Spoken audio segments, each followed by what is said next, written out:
Assalamualaikum warahmatullahi wabarakatuh. Pada kisah kali ini merupakan lanjutan dari part sebelumnya, yaitu kisah dari Mas Angga Adi Kusuma. Dan sekedar mengingatkan bagi sobat creeper semua, suka dengan kisah-kisah yang saya bawakan, silahkan tekan tombol subscribe, share, like, dan komen untuk terus mendukung channel ini agar saya lebih termotivasi dan lebih berkembang lagi. Maka tidak berlama-lama, langsung saja simak ke kisahnya.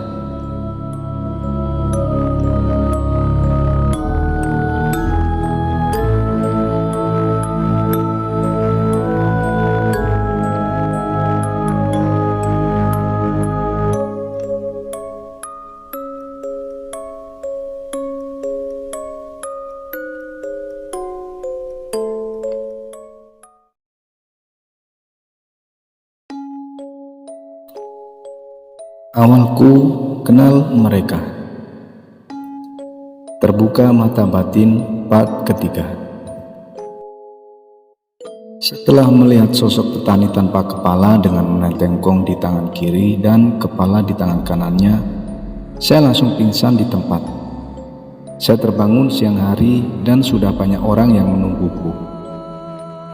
Setelah saya ceritakan apa yang terjadi, seketika dusun tempat tinggal istriku heboh dan banyak yang percaya apa yang saya ceritakan, sehingga banyak warga berasumsi bahwa pohon mangga memang tempat bersemayam jin itu.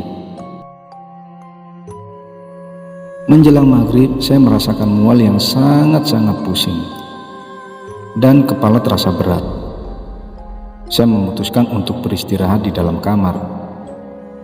Hawa menjadi sangat aneh ketika saya melihat bayangan di luar jendela kamar, membentuk siluet orang dengan kain yang diikat di atas kepala. Setelah saya perhatikan bahwa benar, itu pocong. Saya lari keluar kamar dan berteriak. Setelah berada di ruang tamu, semua tampak sepi, tidak ada satu orang pun.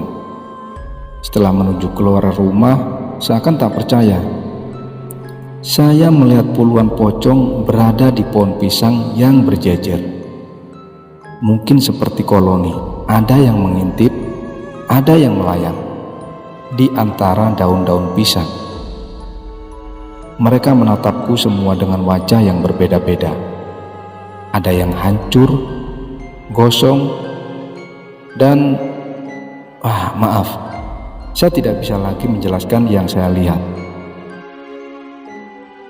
Hingga saat ini saya trauma dengan pohon pisang. Setiap kali melihat pohon pisang, pasti di sana ada sosok pocong.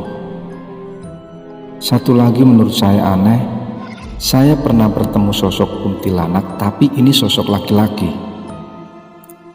Kaki dan tangan sama panjang, jalannya kayak kayang. Atau dalam istilah orang Surabaya, berjalan dengan kedua tangan di bawah. Kepala lonjong, lidahnya menjulur panjang. Rambut panjang tapi jarang dan sedikit botak. Dia sering minta darah kotor, bekas haid wanita. Jadi buat para wanita, jangan buang sembarangan karena itu adalah makanannya. Kembali ketemu koloni pocong tadi, ada suara yang besar berteriak, "Kulino Lasmi." Lasmi adalah hantu joker yang sering mengganggu waktu dalam mimpi saya. Dia berdiam diri dalam badan saya dan mungkin penunggu di daerah tempat istriku. Setelah mendengar suara itu, saya berlari keluar menuju jalan dusun. Herannya, saya tidak menemukan satu orang pun. Mungkin seperti dusun yang tidak berpenghuni. Di kiri kanan saya melihat hantu penunggu pohon.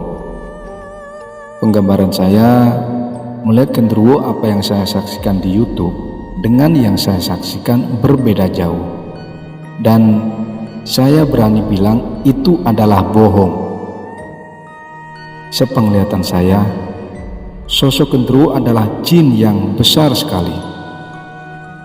Jika saya berdiri sama dengan lutut dia. Matanya menyala jika melihat pasti gentar, membuat seluruh tubuh bergidik. Berbulu lebat hitam lekat, dan jika kedatangannya, saya seperti mencium bau rambut terbakar.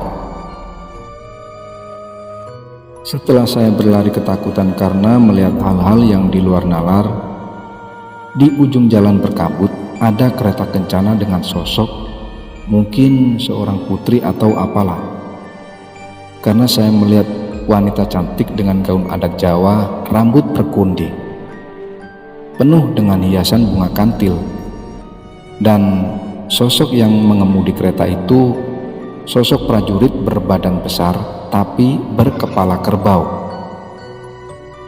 Kereta itu berhenti tepat di sebelahku dan sosok itu berkata, "Bali onang omahmu le, ojo suwe-suwe, sakno rogomu. Pulanglah ke rumahmu nak, jangan terlalu lama, kasihan ragamu."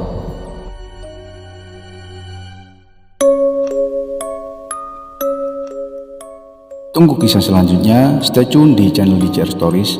Ambil semua segi positifnya, semoga terhibur. Wassalamualaikum warahmatullahi wabarakatuh.